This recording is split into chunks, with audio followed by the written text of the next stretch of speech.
सर्वमङ्गलमाङ्गल्यं सर्वकल्याणकारकं प्रधानं सर्वधर्माणां चिन्तं चेतु शास्त्रं नमामि शादाय स्वामिभृत्याचकासते चित्स्वभावाय भावाय सर्वभावाय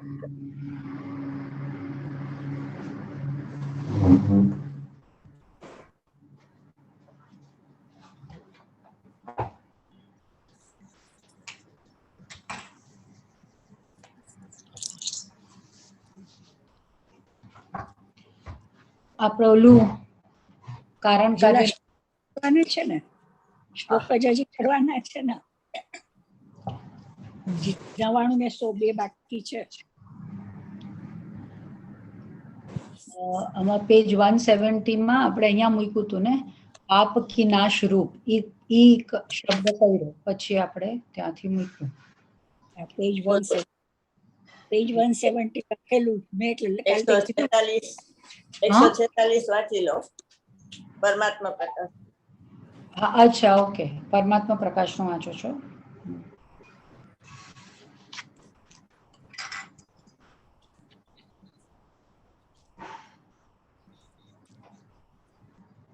હંસ તું શિવ સંગમ કર, કેવળ એક નિજ શુદ્ધાત્માની જ ભાવના કર, તેથી અતિન્દ્રિય સુખની પ્રાપ્તિ થશે. અન્ય કંઈ પણ ચિંતન ન કર, અન્ય ચિંતનથી મોક્ષ ન મળે. હે જીવ, તું શુદ્ધ અખંડ સ્વભાવ નિજ શુદ્ધાત્મા ચિંતન કર. જો તું શિવ સંગમ કરીશ તો અતિન્દ્રિય સુખ મળશે.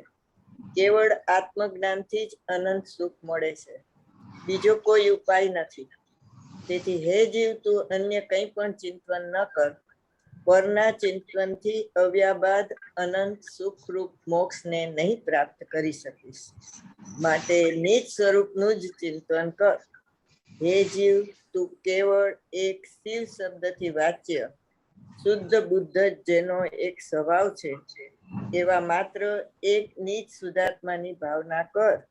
તેનો સંસર્ગ કર કે જે શુદ્ધાત્મા સ્વશુદ્ધાત્માના સંસર્ગમાં અક્ષય અનંત સુખ પ્રાપ્ત થાય છે, જે કારણથી બાહ્ય ચિંતાથી અવ્યાબાદ સુખાદિ સ્વરૂપ મોક્ષ મળતો નથી. એવી સ્વસ્વભાવથી અન્ય ચિંતા તું ન કર, તે તાત્પર્ય છે. તું એક નિજ શુદ્ધાત્માની જ ભાવના કર. શિવ સંગમ, શિવ શુદ્ધાત્મા સંગમ ભાવ.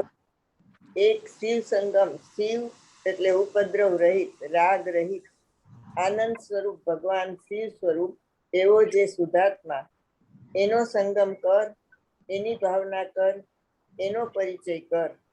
શ્રુત પરિચિત અનુભૂતા એક સમય ગાથા ચોથી. એટલે એકેન્દ્રિયથી માંડીને બધા જીવોને રાગનો પરિચય કર્યો છે. અપ્રતિબિંબ જીવોએ આત્માનો પરિચય નથી કર્યો. ભગવાન આત્મા અનંત ગુણોથી એકત્વ અને રાગ વિકલ્પ પર્યાયથી વિભક્ત છે. પ્રભુ તેનો તું પરિચય કદી કર્યો નથી. એક જ કરવાનું છે કે પરના પ્રેમમાં દુઃખના પંથડા સારા લાગે છે. ભગવાનના પંથમાં ભેસતા એ દુઃખના પંથડા દુઃખરૂપ લાગશે. શિવ સંગમ કેવળ એક નિજ શુદ્ધાત્માની ભાવના કર, પરિચય કર, જેથી અતિન્દ્રિય સુખ મળશે. ભગવાન તને અતિન્દ્રિય સુખ મળશે. આત્મામાં રમત માંડ, એ રમતે તને અતિન્દ્રિય સુખ પ્રાપ્ત થશે.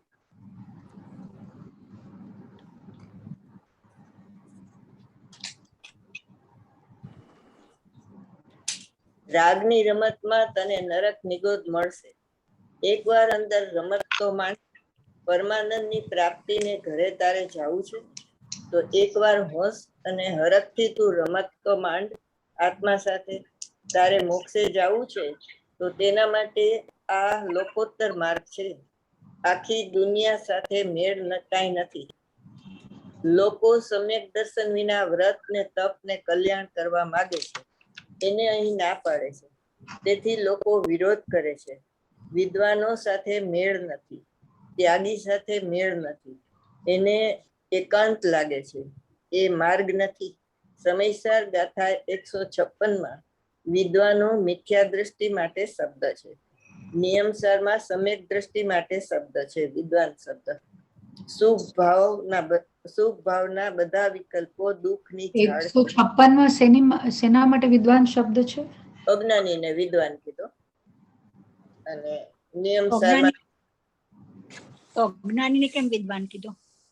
એ રાગથી ધર્મ માને છે. વિદ્વાન તો થઈ ગયો, શાસ્ત્ર ભણી લીધું, પણ શુભ રાગ. શાસ્ત્ર. હા, વિદ્વજ્જનો પરમાર્થ વ્યવહારમાં વર્તન. હા, વિદ્વજ્જનો પરમાર્થ પછી વ્યવહારમાં વર્તન કરે, પણ કર્મક્ષેત્ર કીધા ને તો પરમાર્થ આશ્રિત સંતન. અને આમાં નિયમસારમાં વિદ્વાન એટલે સમ્યક દ્રષ્ટિ કીધું. વિદ્વાન શબ્દ છે. શુભ ભાવના બધા વિકલ્પો દુઃખની ઝાડ છે. લોકો વિરોધ કરે છે. સોનગઢનું એકાંત છે. ઉપજે મોહ વિકલ્પથી સમજતા આ સંસાર, અંતર્મુખ અવલોકતા વિલય થતાની વાત. એટલે વિષયને જીતતા કસાય જીતાઈ જાય છે. એટલે વિષય એટલે દ્રવ્યેન્દ્રિય, ભાવેન્દ્રિય અને તેના વિષયો, એમાં જાણવાની ઈચ્છા.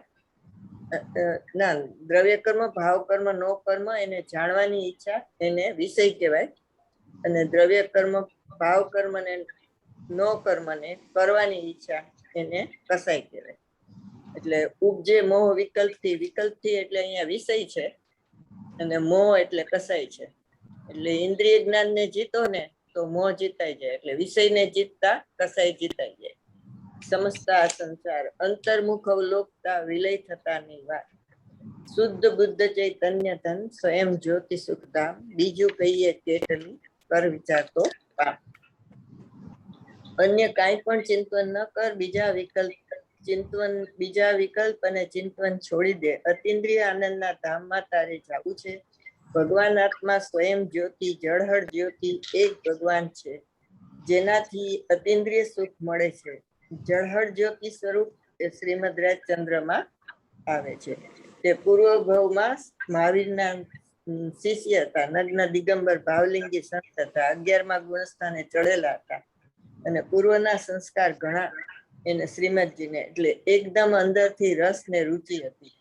ભગવાન આત્મા સિવાય કાંઈ પણ ચિંતન ન કર. ભગવાન આત્માના ચિંતન થી તને અતિન્દ્રિય સુખ પ્રાપ્ત થશે. શુભ વિકલ્પ, દયા, દાન, વ્રત, તપના છોડી દે. એ રાગ છે, દુઃખ છે, એનાથી કર્મનું બંધન થાય છે. જે ભાવે બંધ થાય તે ભાવે મોક્ષ ન થાય. શ્રીમદ રાજચંદ્ર કહે છે. આઠે કર્મ દુઃખના ફળ છે. કર્મનો પાક છે અને તે દુઃખ છે. એવું કંઈ પણ ચિંતન ન કર કે જેનાથી તને મોક્ષ ન મળે. 148 પ્રકૃતિ, 20 વૃક્ષ છે સમયસાર, તેના ફળ 20 ફળ કહ્યા છે. સમયસારમાં તીર્થંકર પ્રકૃતિના ફળમાં બાહ્ય સંયોગ મળે છે. તે આત્માને હોતો નથી. કેવળ જ્ઞાન પ્રાપ્ત કરે, અનંત આનંદને પ્રાપ્ત કરે, ત્યારે તીર્થંકર પ્રકૃતિનો ઉદય અને સમસરણ ને આદિમાં તીર્થંકર પ્રકૃતિનું ફળ દેખાય છે. આત્માને શું આવ્યું એમાં? તીર્થંકર પ્રકૃતિ હેય છે, પુરુષાર્થ સિદ્ધિ ઉપાય. જે ભાવે તીર્થંકર પ્રકૃતિ બંધાય તે શુભ ભાવ છે અને તે હેય છે, અપરાધ છે. કર્મ માત્રનું ફળ ઝેર છે. અમૃતનો સાગર ફાલે, એના ફળ અતિન્દ્રિય સુખની પ્રાપ્તિ છે. અન્ય કાંઈ પણ ચિંતન ન કર કે જેનાથી મોક્ષ ન મળે. હે તો હવે ને મમ્મીનું આ ઓફ થઈ ગયું છે. બંધ થઈ ગયું. હા, હવે પાછું ચાલુ છે. બોલો. છે ને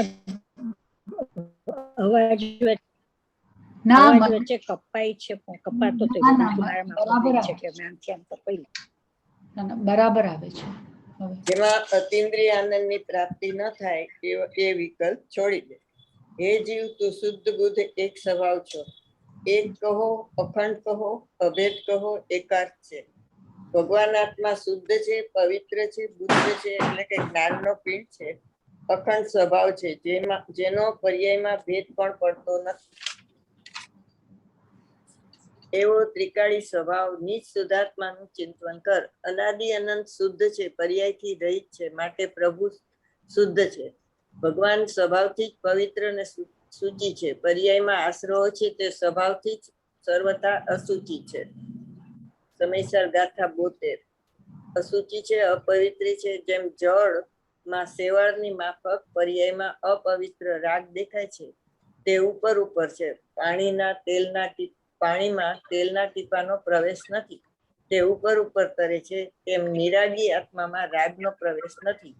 વસ્તુ તો શુદ્ધ બુદ્ધ અખંડ સ્વભાવ છે, અને નિજ શુદ્ધાત્માનું ચિંતન કર. શિવ સંગ એટલે આત્માનો આનંદનો પરિચય કરીશ તો તું અતિન્દ્રિય સુખ પામીશ. નિજ શુદ્ધાત્મા એ શિવ, અને સંગ એટલે ભાવના. અતિન્દ્રિય અમૃતનો સાગર ભગવાન આત્મા એને શિવ કહે છે, અને એનો સંગ નામ એની એકાગ્રતા એને સંગમ કહે છે. કલ્યાણ સ્વરૂપ ભગવાન અતિન્દ્રિય આનંદનો સાગર એને તેનો સંગ નામ ભાવના કરીશ તો આ અતિન્દ્રિય સુખ પામીશ. જેની પર્યાયમાં ભગવાન આવ્યો નથી અને એની દ્રષ્ટિમાં તો રાગ ને પર્યાય ને પર વસ્તુ આવી, એ તો મિથ્યા દ્રષ્ટિ છે. વ્રત ને તપ ને ઉપવાસ કરે તે બંધના કારણ છે. સુખ ભાવથી ધર્મ માને તે મિથ્યા દ્રષ્ટિ છે. આખો સંસાર દુઃખરૂપ ઉતલી જાય, નાશ થઈ જાય, અને આનંદનો અનંત અનંત અનંત આનંદ અતિન્દ્રિય સુખ પ્રાપ્ત થાય તેવો માર્ગ ઝીણો છે. વ્યવહાર કર ને દયા પાડ તો તને અતિન્દ્રિય સુખ મળશે એમ કહ્યું નથી. શિવ સંગ કરીશ તો આ અતિન્દ્રિય સુખ પામીશ. શ્વેતાંબર ધર્મના 4 પ્રકાર કહે છે.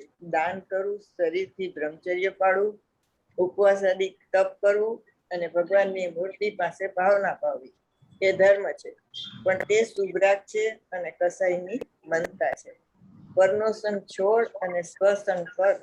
શિવ સ્વરૂપ પ્રભુ તારું શાંત શાંત શાંત શાંતિનો સાગર, અકસાઈ ભાવથી ભરેલો અમૂર્ત વિતરાગ ભાવરૂપ જો નીચ સ્વરૂપ શુદ્ધાત્મા અનાદિ અનંત વિતરાગ રસ છે, એનો સંકર એટલે કે એકાગ્રતા, અને તને અતિન્દ્રિય સુખ મળશે.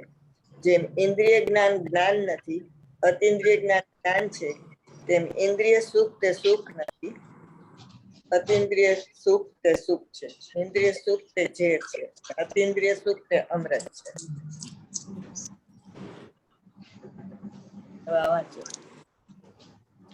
આ છે ને આખી ભાવનાનું છે, એટલે વારંવાર વિચારવાનું, એટલે અંદર ભાવના પ્રગટ થાય.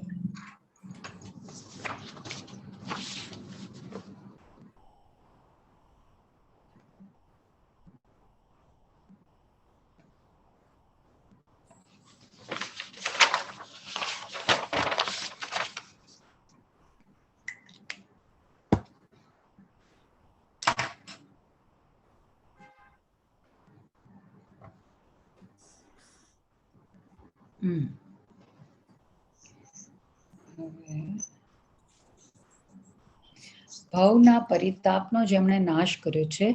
હત ભવ પરિતાપ, ભવનો પરિતાપ જુઓ ખૂબી. 4 ગતિનો પરિતાપ, 4 ગતિમાં આકુળતા છે એમ કહે છે. સ્વર્ગમાં પણ પરિતાપ જ છે, જ્યાં સુખ છે નહીં. જમભાઈ, આ પૈસાવાળા બધા સુખી કહેવાય કે નહીં? તમને ત્યાં શેઠ સાહેબ કરે કે નહીં? એમાં કાંઈક એને સુખ થતું હશે કે નહીં? આકુળતા થાય કહે છે. 4 ગતિમાં આકુળતા છે એમ કહે છે. અહીં તો શેઠ સાહેબ ન કહે તો આકુળતા થાય, મજા પડે. માન્યું છે સુખનું લક્ષણ અને દુઃખનું લક્ષણ કીધું હતું ને. હા, આકુળતા સુખનું લક્ષણ અનાકુળતા. હા, એ 45 ગાથામાં છે સમયસરની.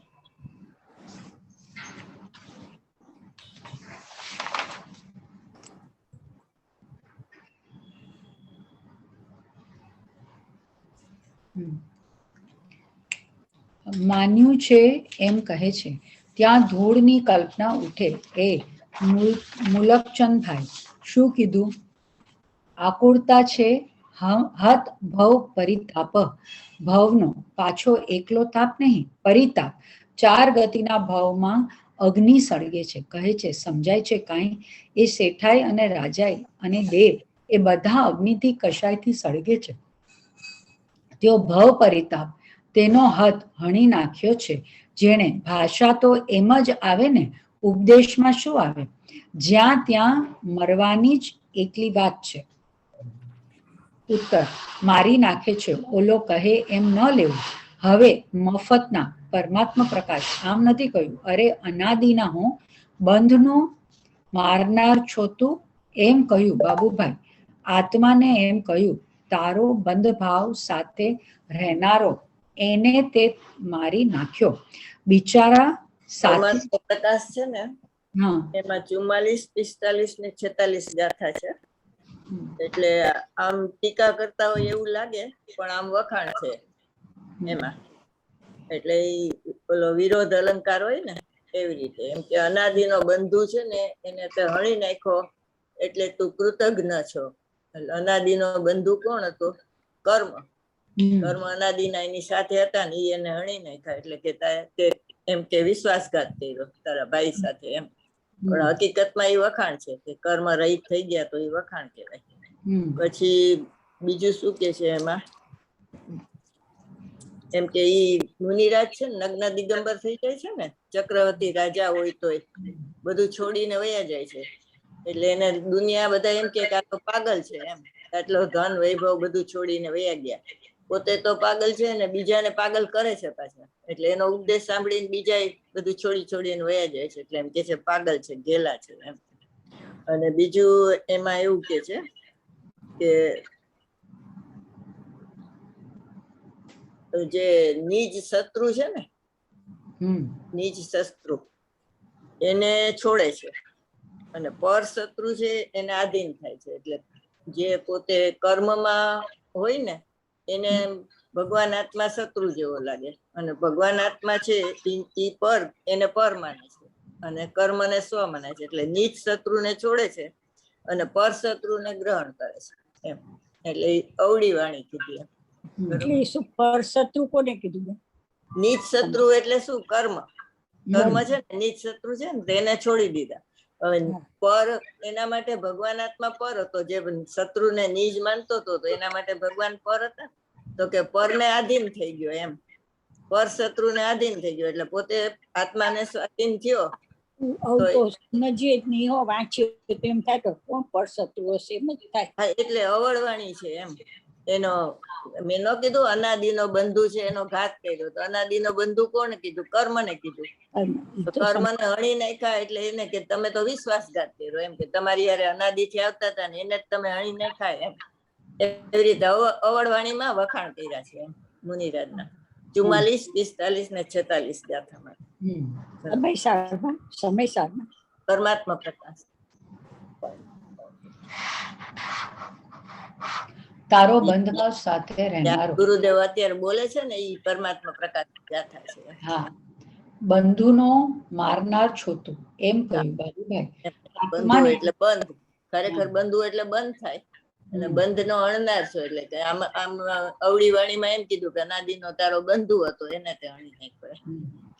તારો બંધવ સાથે રહેનારો, એને તે મારી નાખ્યો. બિચારા સાથે રહેતા, જ્યાં જાય ત્યાં સાથે ને સાથે, રસ્તામાં પણ સાથે, એક સમય દૂર ન રહે એવા તો હોય ને, સાથે કર્મ. એ મિત્ર હતા. ભગવાન આત્મા પોતાના સ્વરૂપમાં આરૂઢ થયો, કર્મનો નાશ થઈ ગયો. એ કર્મના નાશનો ઉપાય એક સ્વરૂપમાં આરૂઢ થવું એ એક જ વાત છે. એ ક્રિયા કર્મના નાશની છે. ભવના પરિતાપનો જેમણે નાશ કર્યો છે. આકુળતા એ પૈસાવાળા દેખાય, બાયડી છોકરા કુટુંબ દેખાય, બધા ભવના પરિતાપ છે. સમજાણું કાંઈ? એ વિતરાગ પર્યાય પરિણમનમાં કોઈ રાગ કે નિમિત્ત કે શરીર અનુકૂળ હતું માટે પરિણમ્યું છે એમ નહીં. આત્મામાં અનાદિનો વિતરાગ ભાવ જે છે એને પરિણમવામાં અનુકૂળ હતો. ભૂપતિઓ જેમને શ્રીપદમાં એ શ્રીની વ્યાખ્યા કરી છે, મહિમાયુક્ત પુનિત ચરણોમાં, એમ એટલા ચરણ નહીં, મહિમાયુક્ત પુનિત ચરણો એ શ્રીની વ્યાખ્યા કરી નમે છે. આહા, ઇન્દ્રો આવીને ભૂપતિઓ અહીં તો ચરણ નો અર્થ ચારિત્ર લેવાનો. અચ્છા, એનો જે ચારિત્ર છે ને એના ઉપર આખો ધર્મ ટકેલો છે. ચારિત્ર ખલું ધમો એમ કે, જેમ શરીર છે એ પગ ઉપર ટકેલું છે, બે પગ ઉભા હોય એના ઉપર ટકેલું શરીર આખું. એમાં ચરણ એટલે ચારિત્ર ખલું ધમ્મ એટલે એના ઉપર ટકેલું છે, એટલે ઈ એને નમે છે ભગવાનના ચારિત્રને, એટલે શ્રીપદ કીધું. એવી રીતે કળશ છે ને ઓલો 9મો ઉદયતી ન નૈશ્રી, ત્યાં નઈ ને શ્રી કીધું. ઉદયતી ન નૈશ્રી પ્રમાણના અસ્ત પામે છે અને નિક્ષેપોનો સમૂહ ક્યાં ચાલ્યો ગયો એમને ખબર નથી. 9મો કળશ કાઢો એમાં સમયસરમાં ત્યાં નઈ ને શ્રી કીધું, એટલે ઈ નઈ કઈ કે જે ભગવાન આત્માને બતાવે છે ને ઈ નઈ ને નઈ શ્રી કીધું. બાકી બીજી નઈ છે એ નઈ જ નથી, એને ઉપનય કહેવાય. એક પરમ શુદ્ધ નિશ્ચય નહીં છે ને એને જ નઈ કે, અને બાકી બધી ઉપનય નહીં કે. 35 પેજ નંબર 35. વાંચો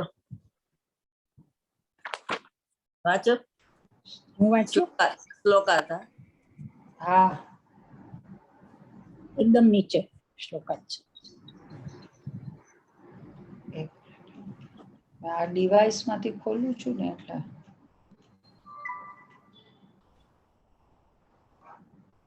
આ અર્થનો ફળરૂપ શ્લોક કહે છે. શ્લોકાર્થ: આચાર્ય શુદ્ધ નયનો અનુભવ કરી કહે છે કે આ સર્વ ભેદોને ગુણ કરનાર જે શુદ્ધ નયનો વિષયભૂત ચૈતન્ય ચમત્કાર માત્ર તેજ પુંજ આત્મા, તેનો અનુભવ થતા નયોની લક્ષ્મી ઉદય પામતી નથી. અહીંયા નયોની લક્ષ્મી કીધું ને, શ્લોકમાં નઈ શ્રી લખ્યું છે. શ્લોકમાં ઉપર જો નઈ શ્રી. કેટલામું પાનું? 37, 35 અને હવે 36 માં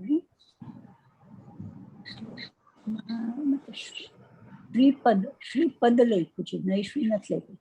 એમાં નહીં, એ તમે કળશ વાંચો છો ને એમાં જ સંસ્કૃત જુઓ, એમાં નૈશ્રી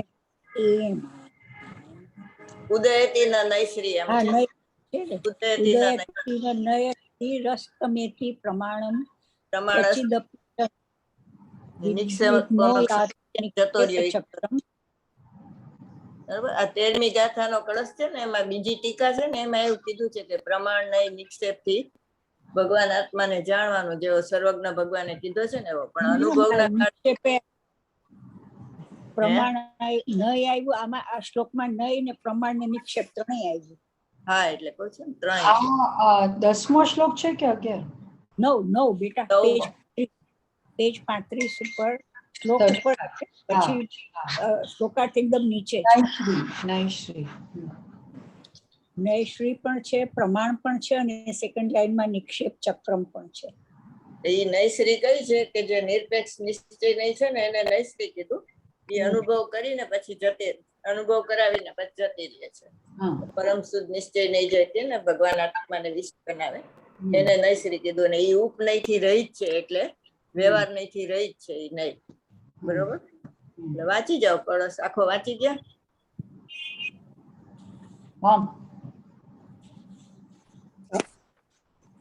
નયોની લક્ષ્મી ઉદય પામતી નથી.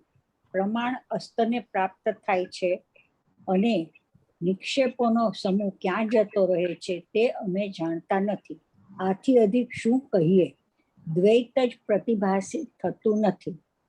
ભાવાર્થ: વેદને અત્યંત ગૌણ કરીને કહ્યું છે કે પ્રમાણ નયાદિ ભેદની તો વાત જ શી, શુદ્ધ અનુભવ થતા દ્વૈત જ ભાસતું નથી, એકાકાર ચિહ્ન માત્ર જ દેખાય છે. અહીં વિજ્ઞાનાદ્વૈતવાદી તથા વેદાંતિ કહે છે કે છેવટ પરમાર્થરૂપ તો અદ્વૈતનો જ અનુભવ થયો, એ જ અમારો મત છે. તમે વિશે શું કહ્યું? એનો ઉત્તર: તમારા મતમાં સર્વથા અદ્વૈત માનવામાં આવે છે. જો સર્વથા અદ્વૈત માનવામાં આવે તો બાહ્ય વસ્તુનો અભાવ જ થઈ જાય, અને એવો અભાવ તો પ્રત્યક્ષ વિરુદ્ધ છે. અમારા મતમાં નય વિવક્ષા છે તે બાહ્ય વસ્તુનો લોપ કરતી નથી. જ્યારે શુદ્ધ અનુભવથી વિકલ્પ મટી જાય છે ત્યારે આત્મા પરમાનંદને પામે છે. તેથી અનુભવ કરાવવા માટે શુદ્ધ અનુભવમાં દ્વૈત ભાસતું નથી એમ કહ્યું છે. જો બાહ્ય વસ્તુનો લોપ કરવામાં આવે તો આત્માનો પણ લોપ થઈ જાય અને શૂન્યવાદનો પ્રસંગ આવે.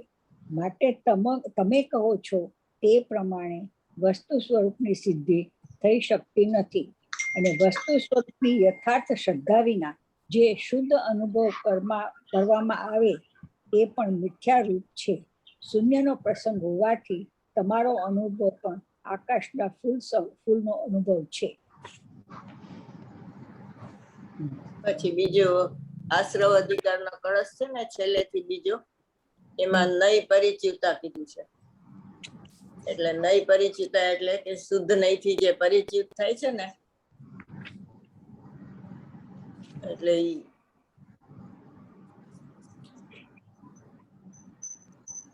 121 પ્રચ્યુત શુદ્ધ નયત પુનરેવ એ. હા, એટલે 121 નંબર છે. 121 છે, પેજ 280. હા, વાંચો.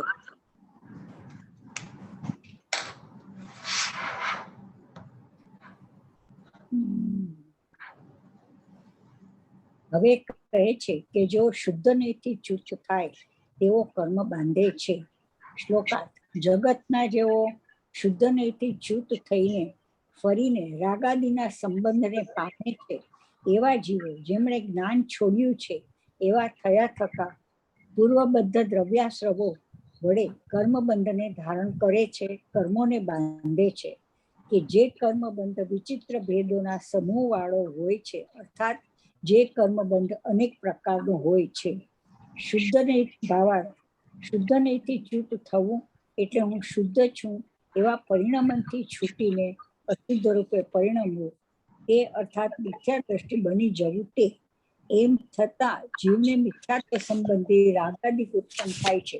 તેથી દ્રવ્યાશ્રવો કર્મબંધના કારણ થાય છે, અને તેથી અનેક પ્રકારના કર્મ બંધાય છે.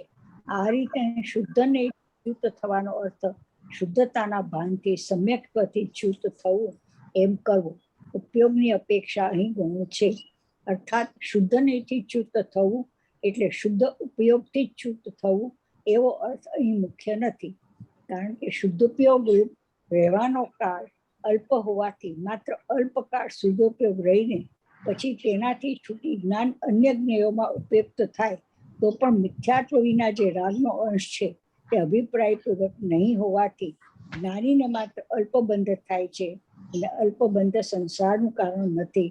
માટે અહીં ઉપયોગની અપેક્ષા મુખ્ય નથી.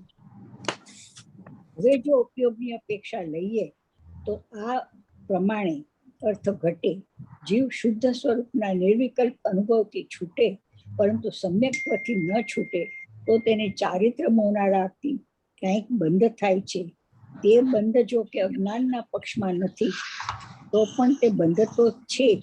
માટે તેને મટાડવાને સમ્યક દ્રષ્ટિ જ્ઞાનીને શુદ્ધ નહીંથી ન છૂટવાનો અર્થાત શુદ્ધ ઉપયોગમાં લીન રહેવાનો ઉપદેશ છે. કેવળ જ્ઞાન થતા સાક્ષાત શુદ્ધ નહીં થાય છે. આ એકદમ શુદ્ધ નહીં, નિશ્ચય નહીં ની વાત કરી, બરોબર. અને ભગવાન આત્મા છે ને, એને વિષય કરે એને શુદ્ધ નહીં કહેવાય. ભગવાન આત્મા ને શુદ્ધ નહીં કહેવાય. અને પછી ભગવાન આત્માના લક્ષ્ય જે પ્રગટ થાય એને એકદમ શુદ્ધ નહીં, અને કેવળ જ્ઞાન થાય તો સાક્ષાત શુદ્ધ નહીં કહેવાય, બરોબર.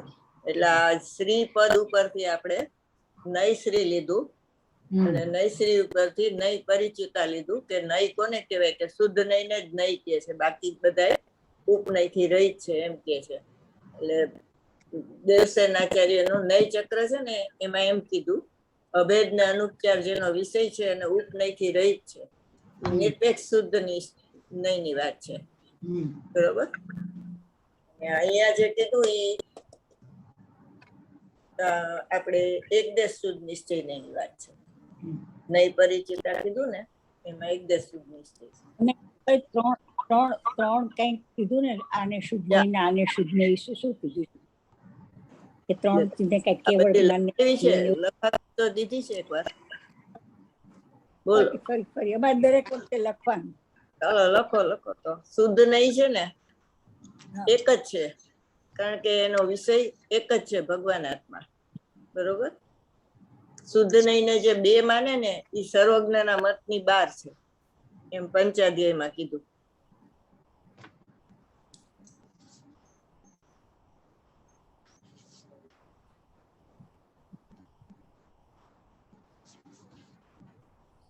શું કીધું? જે શુદ્ધ નહીં ને બે માને એ સર્વજ્ઞ ના કથન ની બહાર છે, સર્વજ્ઞ ના મત ની બહાર છે.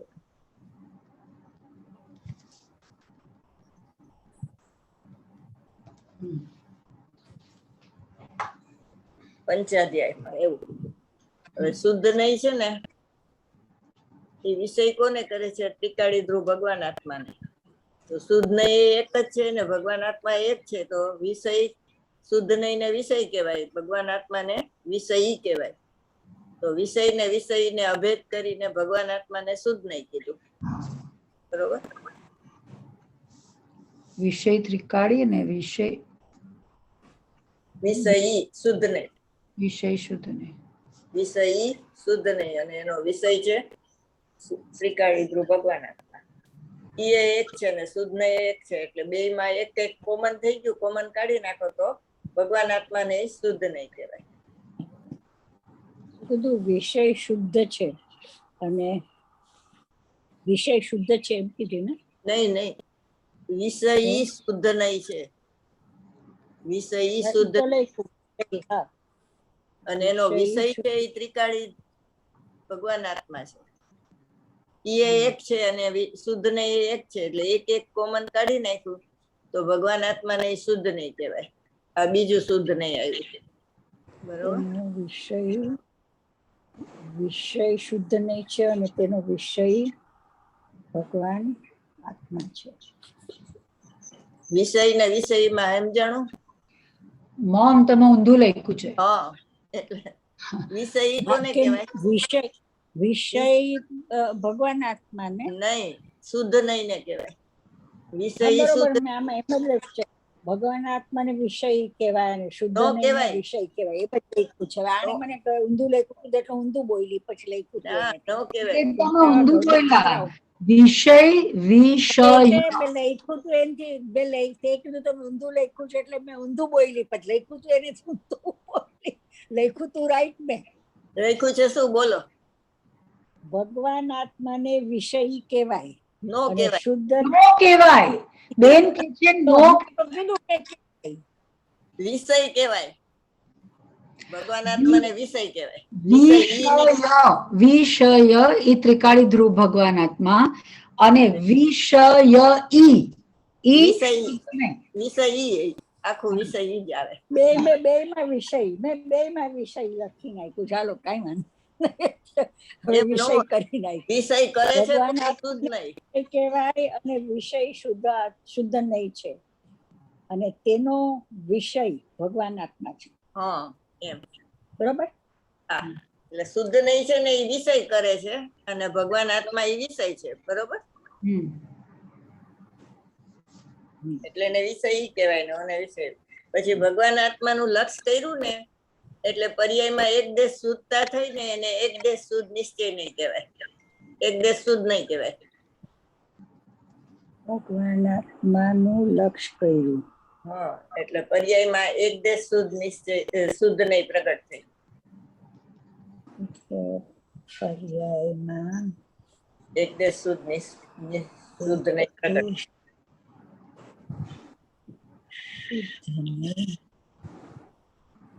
પ્રગટ થાય. અને પછી એમાં અંતર્મુખ ટકે ને કેવળ જ્ઞાન થાય તો સાક્ષાત શુદ્ધ નહીં પ્રગટ થઈ એમ કહેવાય. કેવળ જ્ઞાન ને સાક્ષાત શુદ્ધ નહીં કહેવાય.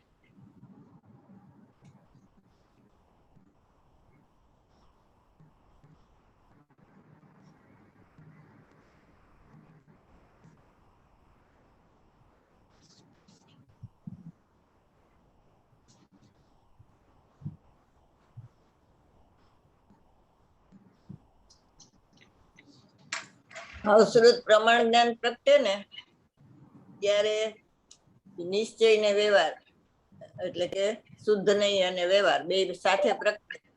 બરોબર? તો એને સાપેક્ષ કહેવાય.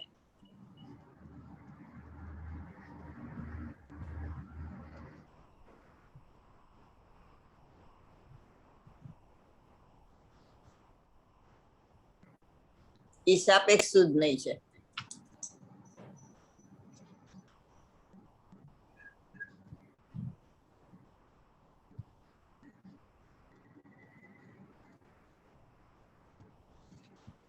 અનાદિનો જે અપ્રતિબુદ્ધ જીવ છે ને એ ભગવાન આત્માને જયારે કોની વિષય અપેક્ષા તો આમાં કોની અપેક્ષા આવી બેન? પ્રમાણ જ્ઞાન અને પ્રમાણ જ્ઞાન છે ને એ સાપેક્ષ જ હોય ને. નિશ્ચયની વાત કરો એટલે વ્યવહાર આવી જ જાય એમાં. બરોબર? કથનચિત એમાં આવે. કથનચિત વ્યવહાર, કથનચિત નિશ્ચય એમ આવે ભાવશ્રુત પ્રમાણ જ્ઞાનમાં. પણ અનાદિનો જે પ્રતિબુદ્ધ જીવ છે એ ભગવાન આત્માને વિષય કરે છે ને, તો એ જેવો ભગવાન આત્મા છે એવું જ એ જ્ઞાન એને વિષય કરે છે, તો એને નિરપેક્ષ નિશ્ચય નહીં કહેવાય. કારણ કે ભગવાન આત્મામાં પર્યાય નથી. એટલે પર્યાય રહિત ભગવાન આત્માને જોવે છે ને એ નિરપેક્ષ નિશ્ચય નહીં છે. ભગવાન આત્મા નિરપેક્ષ છે ને એને જોનારું જ્ઞાન પણ નિરપેક્ષ છે. લખાવવું પડે, આવું ઝડપથી કઈ હું લખી ન શકું. અનાદિનો અપ્રતિબુદ્ધ એક શબ્દ લખો. અનાદિનો અપ્રતિબુદ્ધ જીવ ભગવાન આત્માને વિષય કરે છે જે જ્ઞાન, એને નિરપેક્ષ નિશ્ચય નહીં કહેવાય. કારણ કે ભગવાન આત્મા નિરપેક્ષ છે. અનાદિનો અપ્રતિબુદ્ધ જીવ શું પછી હવે? ભગવાન આત્માને વિષય કરે છે.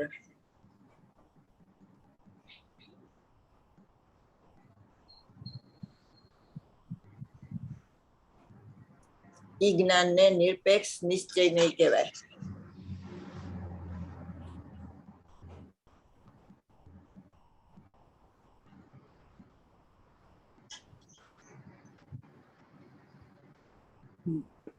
બરોબર?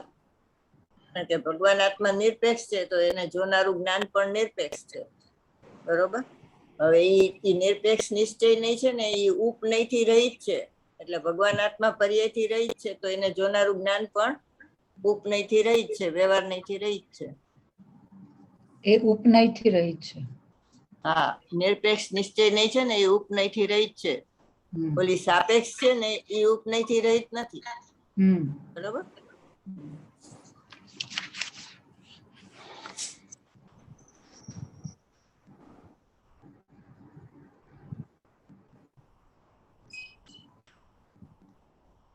અભેદ ને અનુપચાર એનો વિષય છે. અભેદ ને અનુપચાર એનો વિષય છે. ભગવાન આત્મા નિરપેક્ષ છે તેથી તેને જોનારું જ્ઞાન પણ નિરપેક્ષ છે. પછી શું આવ્યું? પછી શું બોલ્યું? ભેરવી એક મિનિટ. જો અનાદિનો અપ્રતિબુદ્ધ જીવ ભગવાન આત્માને વિષય કરે છે અને એ જેવો છે એવો જોવે છે ને, એને નિરપેક્ષ નિશ્ચય નહીં કહેવાય. કેમ કે ભગવાન આત્મા નિરપેક્ષ છે એટલે એને જોનારું જ્ઞાન પણ નિરપેક્ષ છે. ભગવાન આત્મા પર્યાય રહિત છે, ઉપનયથી રહિત. એટલે નિશ્ચય નહીં, ઉપનયથી રહિત છે. હા, એ ઉપનયથી રહિત છે કેમ કે નિરપેક્ષ છે. અને અભેદ ને અનુપચાર એનો વિષય છે. અને અભેદ અનુપચાર એનો વિષય છે. એટલે એમાં ગુણભેદ ન પડે. અને ઉપચાર એનો ઉપનયથી રહિત છે એટલે અને અભેદ ને અનુપચાર એનો વિષય. એ ઉપનયથી રહિત છે કેમ કે એ નિરપેક્ષ છે. અને અભેદ ને અનુપચાર એનો વિષય છે, એમાં ગુણભેદ ન પડે. અભેદમાં ગુણભેદ નહીં. બરોબર? હા, ભેદ અને અનુપચાર, અભેદ અને અનુપચાર તેનો વિષય છે. હા, તો પણ એને નિશ્ચયાભાસનો દોષ નથી લાગતો. એક મિનિટ, પછી શું? અભેદ અને અનુપચાર તેનો વિષય છે, પછી શું? તો પણ એને નિશ્ચયાભાસનો દોષ નથી લાગતો. કારણ કે એવું સ્વરૂપ છે ભગવાન આત્મા.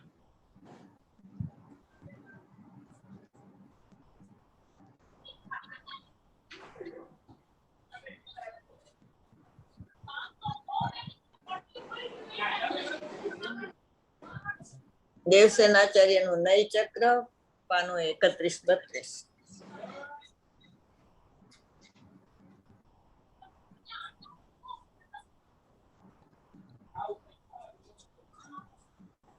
દેવસેનાચાર્યનું નય ચક્ર, જે આપણે લાલચંદભાઈ નું કર્યું હતું. હા, એના ઉપર લાલચંદભાઈ ના પ્રવચન છે.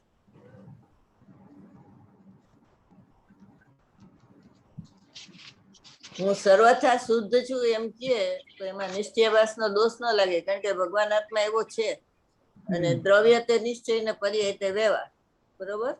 એટલે ઈ દ્રવ્યમાં પર્યાય નથી, એટલે વ્યવહારને આપણે ઉપનય કીધું, એટલે ઉપનય થી રહી જ છે, નિશ્ચયની છે. એટલે અધ્યાત્મમાં નિરપેક્ષ નયા શું નયા, અને આગમ નિરપેક્ષ નયા કુ નયા. અનુભવ કરાવીને જતી રહી, બરોબર. પટાવાળા જેવી છે.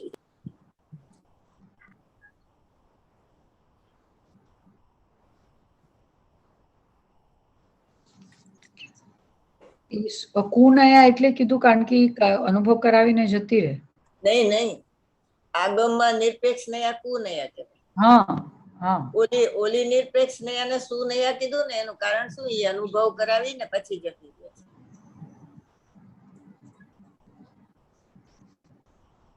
હા, અને આને કુનય કીધું કારણ કે આગમમાં તો સાપેક્ષ હોય જ, નિશ્ચય ને વ્યવહાર. જ્ઞાન છે ને એ બે ને વિષય કરે ને, દ્રવ્ય પર્યાય બે ને વિષય કરે. એમાં એકલું દ્રવ્ય છે એમ જ્ઞાન કે તો એ કુનયા થઈ જાય. આગમમાં નિરપેક્ષ અને અધ્યાત્મમાં નિરપેક્ષ નહીં ને શું નયા કહેવાય. પટાવાળા જેવી છે ને, અનુભવ કરાવીને વહી જાય છે.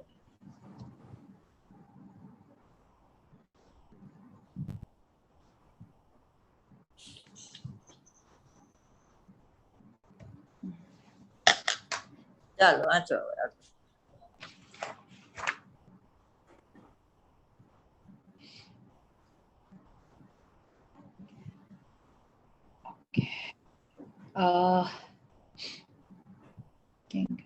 ભવના પરિતાપનો જેમને નાશ કર્યો છે. આકુરતા એ પૈસા વાળા દેખાય, બાયડી છોકરા કુટુંબ દેખાય, બધા ભવના પરિતાપ છે. સમજાણું કાંઈ?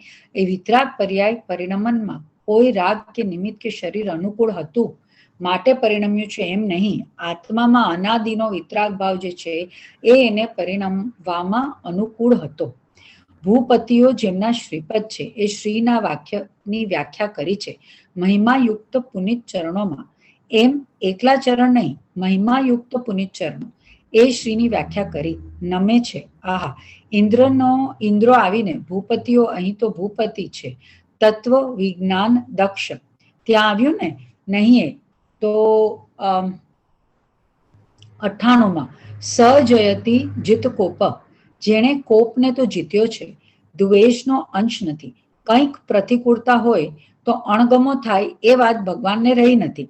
જીત કોપ પ્રભ વિદ્વત્વ કલાપ, વિદ્વાનોનો સમુદાય જેમની આગળ ઢળી પડે છે. આહા, મોટા વિદ્વાન અને પંડિતો, એના ટોળા, આમ અરિહંત પદ, સર્વજ્ઞ પદ એવા વિદ્વાનો ઢળી પડે છે.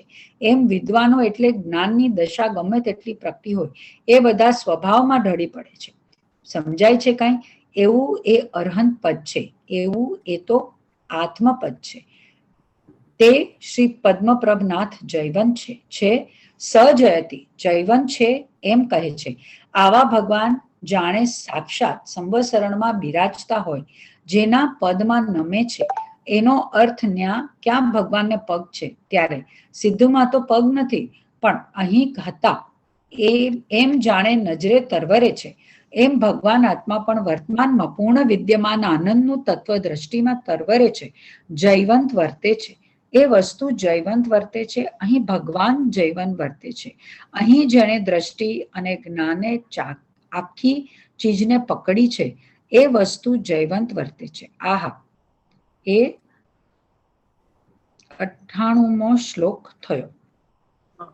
એટલે અહીંયા ત્રિકાળી ધ્રુવ ભગવાન આત્મા છે ને, એમાં પર્યાય ઢળી પડે છે. એનો અર્થ વિદ્વાનોનો સમુદાય જેમની આગળ ઢળી પડે છે. એટલે ત્રિકાળી ભગવાન આત્માને લે ત્યારે જ આ વ્યવહાર ચરિત્ર સાચું કહેવાય. અને 12માં પદ્મપ્રભ ભગવાન અર્યંત છે, અને આ નામથી અર્યંત છે, મુનિરાજ. એટલે એ પોતાના સ્વરૂપમાં ઢળે છે એમ એનું એવું છે, બરોબર. અનુકૂળ ને અનુરૂપ કોને કીધું? શેને અનુરૂપ? અનુકૂળ અને અનુરૂપ. અનુકૂળ શબ્દ આવ્યો ને એની સામે અનુરૂપ આપણે લઈ લેવાનું. તો અનુકૂળ કોને કીધું અને અનુરૂપ કોણ છે? પોતે પોતાના આત્માને અનુરૂપ. એમાં જે શબ્દ છે એ વાંચો. કોને અનુકૂળ કીધું? એક મિનિટ. હા, થેન્ક યુ. તમારે ઓલા બુક નો હોય એટલે માથાચીત થાય. હા, એ બહુ માતા છે. મહિમ્યા યુગ પુણ્યચરણ શ્રી નાખીના ભૂપતિ, જેને કોપને જીત્યો, દ્વેષને કાંઈક પ્રતિકૂળ આગમમાં ભગવાનને જે પ્રતિકૂળ છે એની સામે અનુકૂળ મોટા તો વિદ્વાન અને પંડિતોના ટોળા, એમાં વિદ્વાનો ઢળી પડ્યા, જ્ઞાની બધા સ્વભાવમાં ઢળી પડ્યા. આવા ભગવાન સાક્ષાત સ્વામી, જેને પદમાં નમ્યા, જેનું પ્રતિકૂળ બતાવે એના અનુકૂળ શબ્દ ઊંડામાં અનુકૂળ. આમાં તો છે જ નહીં, જે મેં હમણાં વાંચ્યો. પ્રતિકૂળ શબ્દ છે. અનુકૂળ આવ્યું પેલા, આગળ જુઓ જરાક ક્યાંક હા, હશે. ઉપર આવ્યું. હા, એ વાંચો.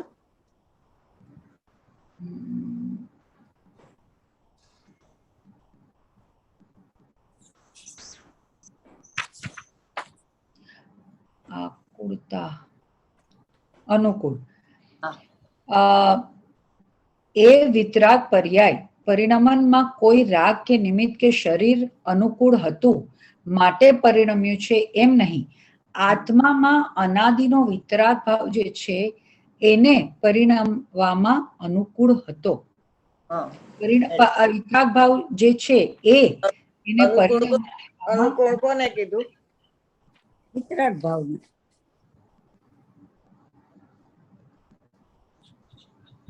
આત્માનો જે વિતરાગ ભાવ છે એને અનુકૂળ કીધું ને.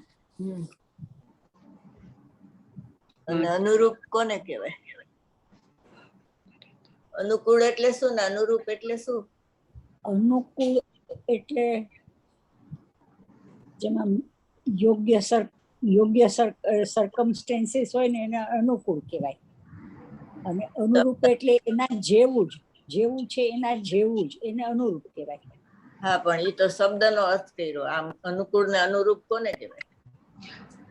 વિતરાગતા અનુકૂળ તો આવ્યું, પણ એ કહેવાય કોણ? વિતરાગ ભાવ અનુકૂળ તો આવ્યું.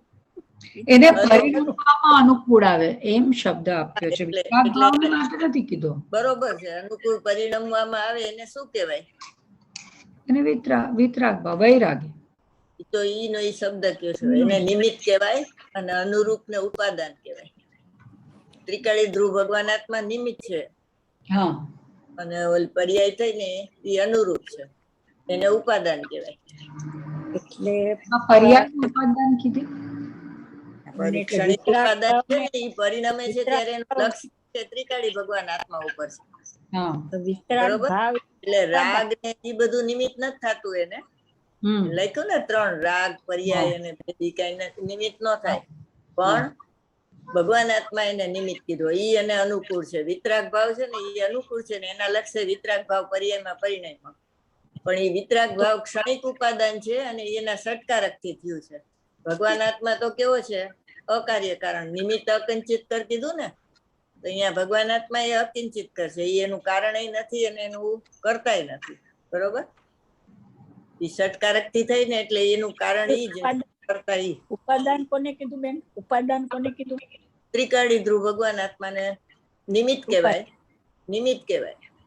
અને જે એક સમયની પર્યાય વિતરાગ ભાવ પ્રગટ થયો ને એ ક્ષણિક ઉપાદાન. બરોબર. એટલે ક્ષણિક ઉપાદાન છે ને એ સત અહેતુક છે. એનું કોઈ કારણ નથી, એનું કારણ પોતે જ છે. પણ એનું લક્ષ્ય ત્રિકાળી ધ્રુવ ભગવાન આત્મા ઉપર છે ને એટલે એને અનુકૂળ વિતરાગ ભાવ નિમિત્ત થયો. અને રાગ ભાવ છે એ એને નિમિત્ત ન થાય. એમ કોઈ કે છે ને શુભ રાગ કર્યો હોય એટલે સમ્યક દર્શન થયું, તો એવું ન હોય. ભગવાન આત્માનું લક્ષ્ય થયું ને પર્યાય એનું લક્ષ્ય કરતી જ ઉત્પન્ન થઈ, એટલે ઈ એને નિમિત્ત છે.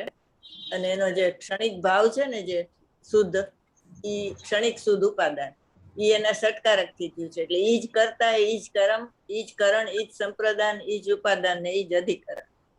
બરોબર. અપાદાન, ઉપાદાન એટલે અપાદાન, ક્ષણિક ઉપાદાન. એમ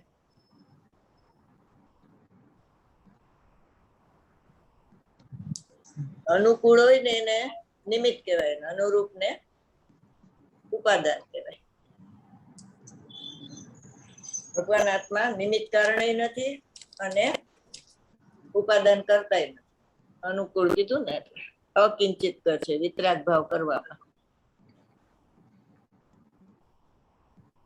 ચાલો ટાઈમ થઈ ગયો છે. હા. યા વાણી કે જ્ઞાન સે સૂજે લોકાલોક, સો વાણી મસ્તક નમઃ સદા દેવ. જય જિનેન્દ્ર. જય જગન્નાથ.